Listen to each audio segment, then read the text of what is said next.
Good afternoon. Thank you for joining us today. I am Kimberly Wickert from the University of Kentucky Human Development Institute in Retain, Kentucky. So today, our Retain Kentucky Employment Seminar Series is Assistive Technology Support in the Workplace. And the information that we provide in this presentation and accompanying materials is intended for informational purposes, and it does not necessarily reflect the views or opinions of the University of Kentucky Human Development Institute or its individual employees, although we make every attempt to provide accessible, accurate, and current information during our presentation. We make no guarantees to that effect. I would like to share that our employment seminar series for April is modified duty off-site work programs. And if you are able to join us on April 19th, Nancy Kelly, who is the Averett Trucking Return to Work Coordinator, will be our subject matter expert, sharing information with us about their modified duty offsite work program and how you can retain employees and help them in their stay at work and return to work roles with those types of programs. And you can also register at the link here as well. And I will send that out with the information today as well. So our objectives today are to hear ways that you can retain employees through assistive technology. We're going to just briefly recap retain referral options and how retain can support workers in their assistive technology needs. So with that, I would like to introduce our hosts and subject matter experts today. And we have Christina Espinoza, who is our HDI Division Director for Community Education, HDI CATS, Quality Employment Technical Assistance Center, and her responsibilities include project administration. She's a project director, as well as overseeing community training, DEI inclusion chair. Christina holds a master's in rehabilitation counseling, and her interests are accessibility and universal design assistive technology. So Christina, thank you very much for taking time and sharing your expertise with us today. We also have Michelle Lauer, who has a master's degree in safety management and a bachelor's degree in consumer science from West Virginia University. She is a certified safety specialist and has worked in the field of injury and illness prevention.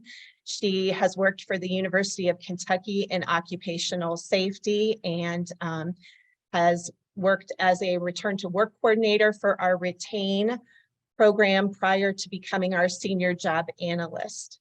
And she has been in the field for over 20 years, helping workers with total worker health recommendations, ergonomic solutions, case management, coordinating transitional work recommendations, and return to work placement. So Michelle, thank you so much for taking the time to join us today and sharing your expertise as well.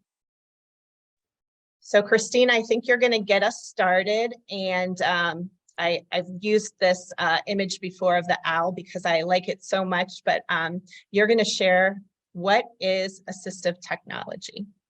Yeah, thank you, Kimberly. So thanks for having me today. I am a mid-career, also a Hispanic woman with long brown hair, wearing a blue and white check shirt today, and sitting in front of a virtual background of our building on campus.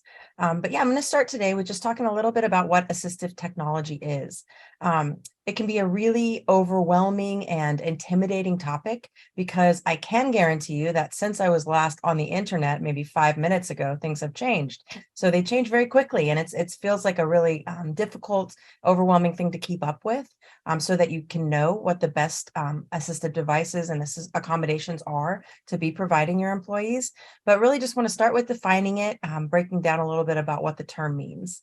So assistive technology, we call it AT very, very commonly, is defined as technological tools that are used to access education, employment, recreation, or communication to live as independently as possible. And AT is devices or aids that help a person with a disability perform activities that might otherwise be difficult or not possible. So essentially, assistive technology can be anything. And every little thing that we can help someone accomplish independently or more independently is a really excellent application of assistive technology. So it can be anything that you can make, buy, or alter that will help someone do something in very, very simple terms. And so the next slide is just one that kind of shows a lot of the synonyms that are used in different fields. Different fields call assistive technology different things just to make it a little more interesting. But when you hear someone talking about adaptive technology, adaptive aids, auxiliary aids, rehab technology, it's all this idea of assistive technology. Thank you very much. That's a great definition and explanation. So we're going to move on. And Michelle, based on this picture, I think many of us think of assistive technology as being technical in nature, but this may not always be the case.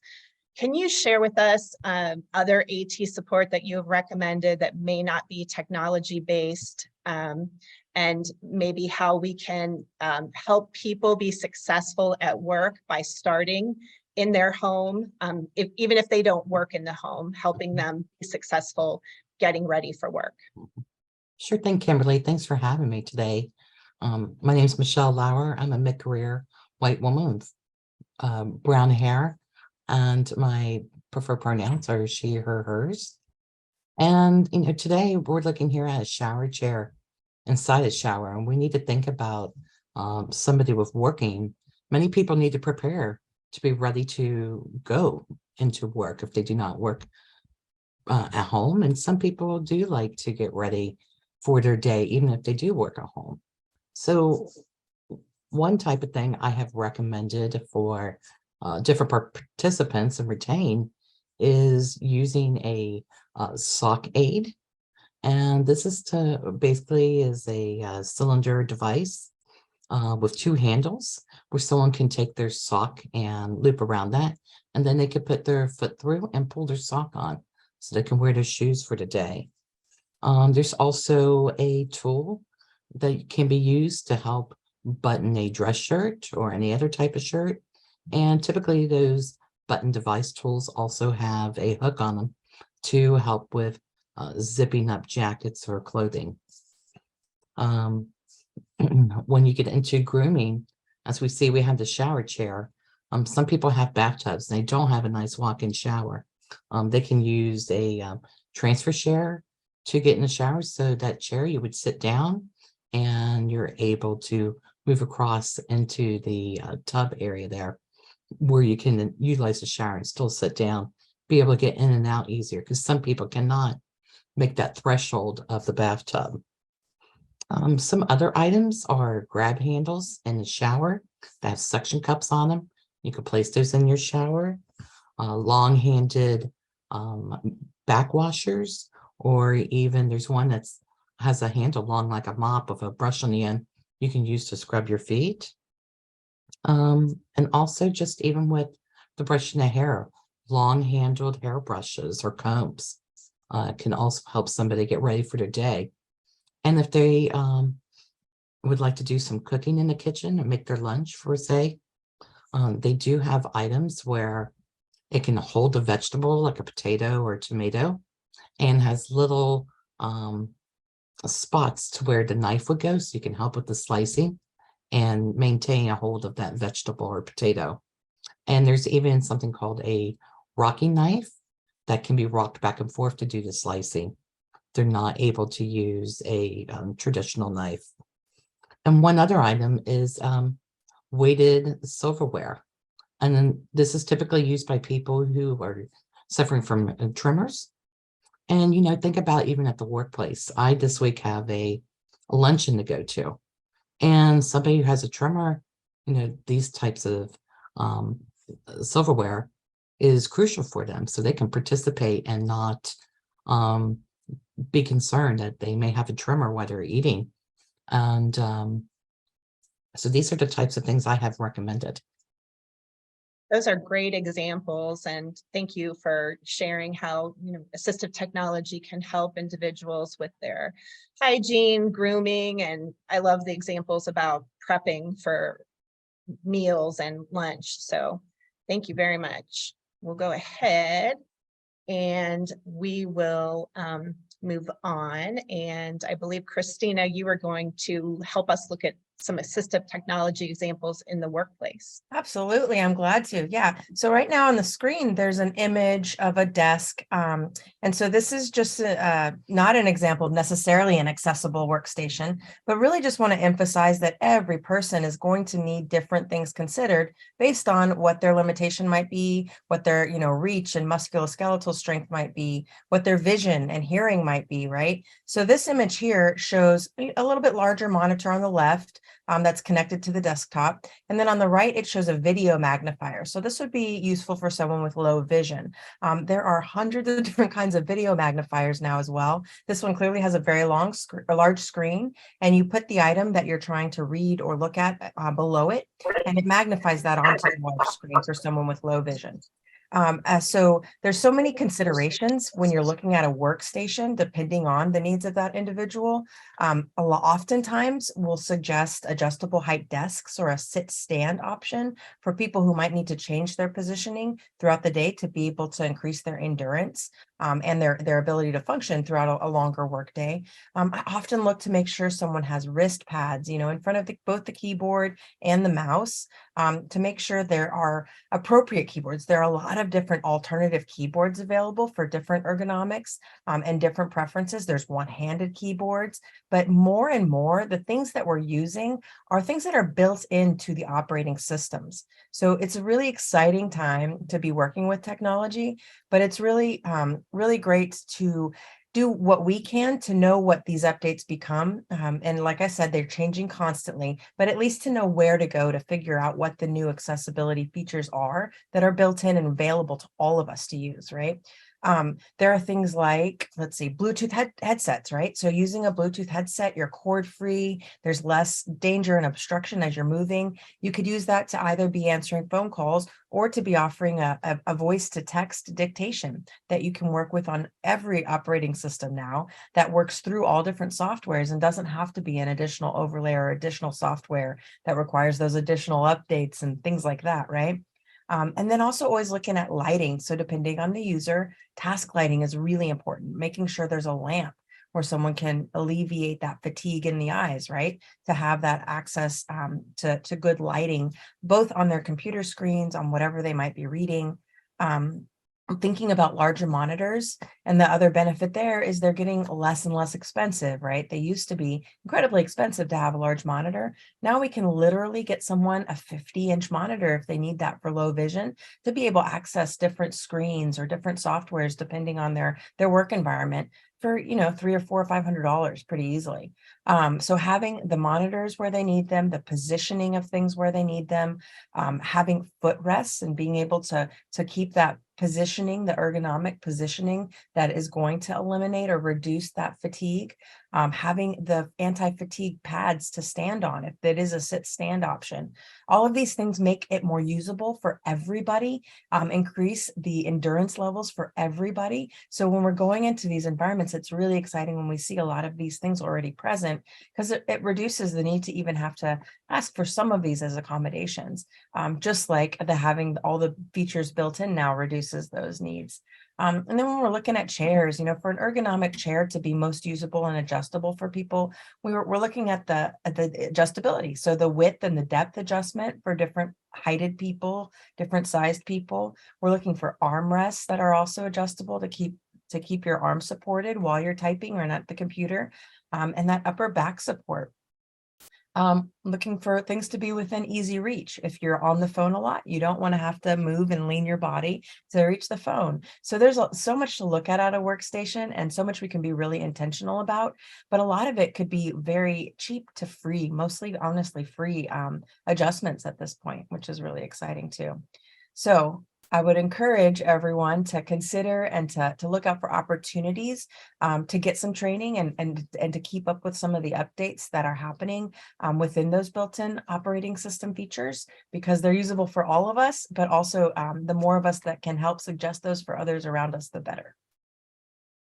Thank you. And I've had the opportunity to work with you and Michelle on several individuals that needed assistive technology assessments. And one of the things that I've been really impressed by is that you don't just look at the reason they came to you. So for example, I think we had someone who had a visual diagnosis, and you initially were doing the assessment for that, but we're in that process looked at her as the whole person and made some recommendations for other things, including a static standing mat, because she was doing a lot of standing in one area in her role, and it was, causing some issues with lower back or fatigue, that type of thing. So I just really like the fact that you're looking at the big picture and making recommendations all the way around just to improve that person's success in the workplace.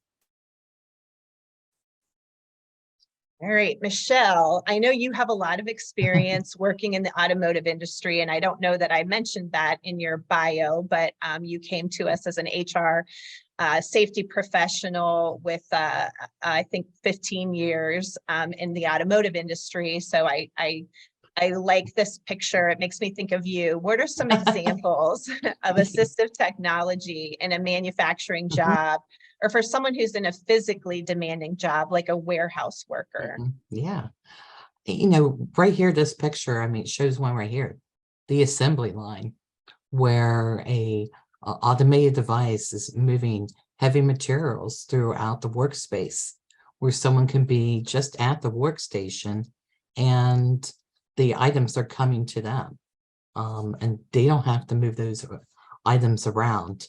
The technology that goes into setting up this type of assembly line, there's going to be infrared cameras, there's going to be lasers, and they know when the part in front of it moves. So it's not the person who is working there does not have to worry about pushing something along. Everything's going to come to them. When they need to lift up heavy items in manufacturing, hoists for individual parts or for even a pallet of parts. And when things are larger, such as a large steel coil, you can use overhead cranes and something to move parts around, or even if you're at like a UPS, you're going to have conveyor belts, and you're also going to have roller bar belts where these items are being moved along. And many places have robots that's actually going to lift pallets of parts and move them around and send them exactly where they need to go to. Many manufacturing places have these automated lines where it drives themselves right to the location, and they may be dropping off additional parts, or it's going to be picking up large load items. And this is something that people don't need to worry about. If they would lift 75 pounds. When it gets into individual workstations, many manufacturers actually develop their own internal specific parts to their lines, or the different types of parts that they're putting in. You have things like pneumatic tools. There's, not using a manual screwdriver, but you're going to have pneumatic tools right there in the line where you just pull down.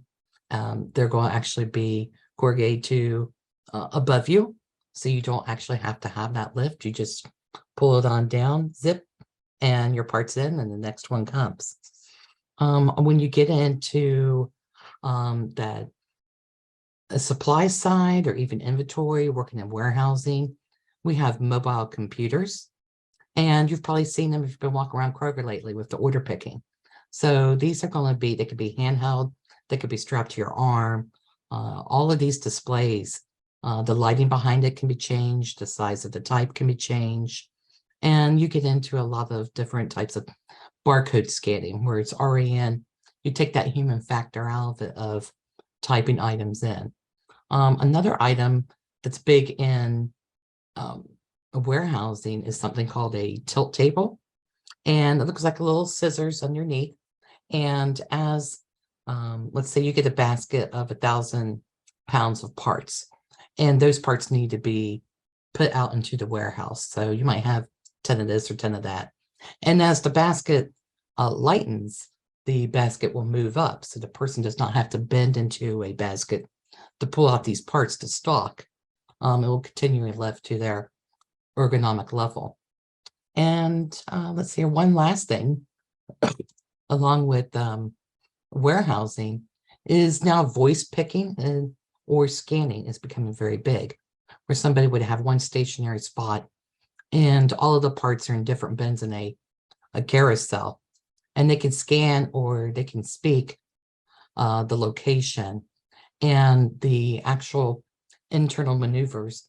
If you kind of think of Overboard with Goldie Hawn and Kurt Russell, when he did the little shoe thing where they twist around. So this is what this is, twisting around, and that bin will come right to you. And if there's, some of these bins are so sophisticated now, they may have multiple parts inside, but there's a light in there that will shine on the parts that you need. So it really takes some of that human factor out. Is, it's just really amazing, all of the different technologies and things that are now out in manufacturing and warehousing. Absolutely. Those are great examples. Thank you very much. So we're going to look at assistive technology apps that workers can use on their smartphones. And Christina, you're going to take this and elaborate and tell us, are any of these free apps? Yeah, so there are so many free apps, but also just to reemphasize what I was talking about with operating systems, so many of the features that we used to rely on separate apps for are now also built into all of our smartphones, and those can truly improve productivity and possibility for people and how they're able to engage and utilize their smartphones to not only set reminders, set timers, but also to control entire environments just with voice. So there are apps for task management, right? For sequencing of particular job duties. So you can make sure someone's walking through it step by step in the correct order without maybe having one missed or forgotten. Depending on the employer and the softwares that the employers are using, there's going to be a complementary app for every software that would offer access through the employer accounts. There's also, live captions is now built into FaceTime calls. So that's an option now for someone who would benefit from either in a really loud environment, being able to read what's being said, or also people who have hearing impairment, right? You can even just open a note, the notes built-in app to the operating system, and live dictate a text version of a conversation for someone who maybe has hearing impairment. For someone with vision impairment, that could then be spoken aloud directly into an AirPod or into any kind of headset. We can use the sound recognition features that can learn, then detect and identify unique sounds and offer an alert to someone when they've heard a particular sound that needs to trigger something that they would then respond to, right? I mean, there are literally, like I said, thousands and thousands of apps. So it's all about digging into knowing what's available, first of all, through maybe the other softwares or subscriptions that an employer might have, because then those are also free options to use the phone for, but then also just digging into what that employee is attempting to accommodate for, because yes, there are free solutions out there for almost everything. In terms of vision, there's one called Seeing AI, and it's an incredible free app for vision impairment that can recognize faces and tell someone who's approaching them, tell them how far away they are, read where a doorway might be and what the doorway says, for example, hours, and if the business is correct. It can also recognize documents and read that aloud very, very quickly with high accuracy now too. And then also scan barcodes and tell you exactly what an item is that you might be holding if you're not able to visually access that. So yeah, there's something for everyone. Great. We love that. And we love free, right? So Michelle, I know Christina covered a lot. Any others that you can think of that you've used with retained participants in the past? I think a big one that I like is called alarmed timers and reminders. I like it. I think it's really only for Apple, but I'm sure there's something similar in Android, but you can, let's say you're at work and you want to make sure you do these markdowns in aisle 4, but a customer comes up and you start getting distracted. This will remind you, could put in the reminder, so until you complete it, that you mark it complete. If it goes off and you're working with somebody, unless you just have one button to push that reminder by a half hour, a day, a week. Also too, it will help you create checklists that you need to go through and complete. So it's one to check out, I think. Great. Thank you so much for sharing that. I'm going to check that one out. So we are going to talk about retained support for participants in their stay at work and return to work through assistive technology. And Christina, can you tell us about some resources that are available? Absolutely. So if we want to go on to the next slide, I'll talk a little bit about the CATS network. And this is the Kentucky Assistive Technology Services Network. And so no matter what state you are working in, there is an AT Act program that is federally required and funded under the AT Act of 98, which was amended in 04. And so in Kentucky, that is the CATS network, Kentucky Assistive Technology Services. So there are 56 of these, and the mission of them is to make information, devices, and services around assistive technology easily obtainable for anyone in the community, anyone in the state that has a disability, any age, any device. So again, we've defined assistive technology already, but this website right here is really useful. So in Kentucky, we are set up as 6 regional assistive technology centers, and all of those are searchable at this catsnet.org site. One of the other amazing things at that site, and it's what comes up right when you go to it, is the funding guide. It's called The Buck Starts Here. And so it's a really excellent funding guide to be passing around to anyone who's looking for funding to purchase assistive technology. It breaks it down by local, regional, national funding sources, and also by disability type. So a really good resource that I know is also currently going through an update to make sure it's most relevant as it can be, as relevant as it can be. So every regional assistive technology center, if we want to go, on that slide, has a lending library of devices. And so this is a really great resource to take advantage of as employers and people in the workforce, because you can go, and the intent of it is to try and see what works best for an individual before they're making a purchase, so that they can make as informed purchasing decision as possible. So our entire lending library across the state is accessible at catsnet.atforall.com.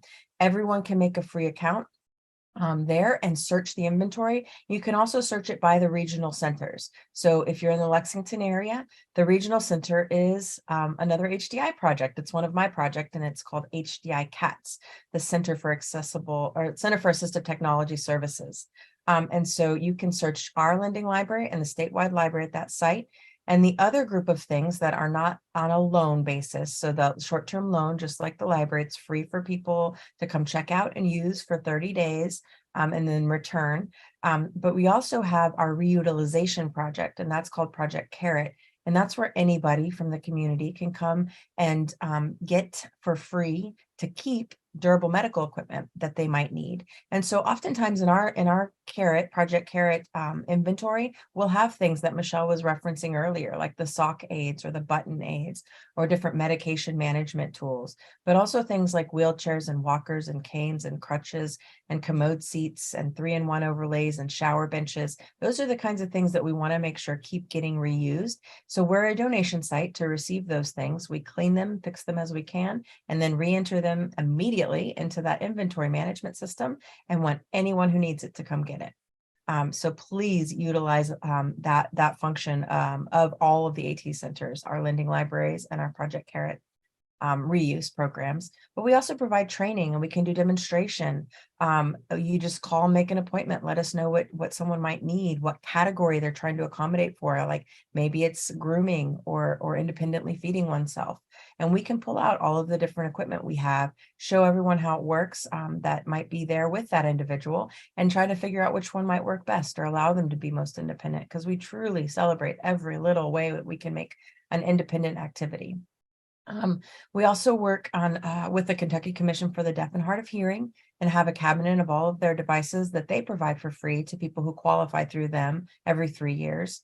And we've had different pools of funding that we've received through the Christopher Reeves Foundation and other private foundations, where we've been able to do things like purchase portable ramps and give those out to people to use on a longer term loan while they're waiting to get a permanent solution in place.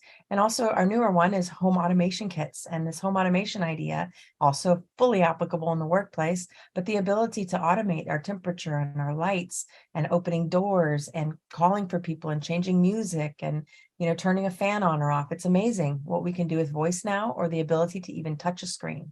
So really encourage you guys to utilize our regional assistive technology centers.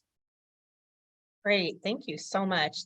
Those are all great resources. And just as a reminder, I know we're up on our time, and I don't see any questions in the Q&A, or let's see, there's one in the chat. Hold on, let me get to that. So Lynn asked if it would be possible to get a list of equipment, apps, resources, examples that has been mentioned and supported by Retain to assist in presentations for healthcare employees. Great presentation, good information. Absolutely, Lynn, I can follow up with you. So thank you for that. And just as a reminder, we can help individuals who meet our eligibility criteria with the assistive technology and other support, and our eligibility criteria is here. And I will again send this slide deck out, and our referral process options are here as well. So we just want to thank everyone for spending some time with us. Thank you so much, Christina and Michelle, for your time and expertise today. Great job.